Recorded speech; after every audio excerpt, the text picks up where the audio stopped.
Dhimbjet e vazhdueshme të kokës, çrregullimet e shikimit apo ndryshimet neurologjike janë disa nga shenjat që mund të sinjalizojnë probleme serioze në tru. Neurokirurgu Jurgen Kinka tregon se cilat janë shenjat e para që mund të paralajmërojnë praninë e një tumori në tru. Në varësi të funksionit që ka një log i caktuar, ka dhe prodhon ato simptoma. Vendi ku lokalizohet mendimi apo logjika me pacientët ndjejnë shpërqendrim, ty ku lokalizohet shikimi, shenja tjera siç janë edhe epilepsia apo edhe mpije të një anësi apo dy anësi. Jo çdo dhimbje koke lidhet me tumor cerebral. Vetëm disa lloj tumorësh, të cilat lokalizohen tek dhomat e trurit, aty ku çarkullon uji, po them thojza, në gjuhë popullore pra uji i trurit, nëse bllokohet ajo jep dhimbje të forta koke.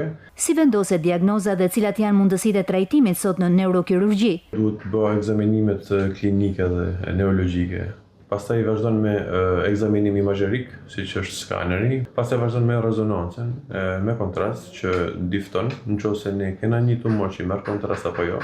Në bazë të saj, në bazë të ekzaminimeve, ne jena të gatshëm pastaj për të bërë ndërhyrjen, nëse është një tumor ku ne mund ndërhyet, nëse është në zonën e thellë të trunit, duhet të përtu me një teknologji tjetër që quhet biopsi stereotaktike. Kirurgji bën me raport me infrastrukturën. Diagnostikimi i hershëm mbetet faktor kyç për trajtimin e suksesshëm të tumoreve në tru. Çdo simptom e pazakont ose e vazhdueshme neurologjike duhet të vlerësohet në kohë nga mjeku specialist.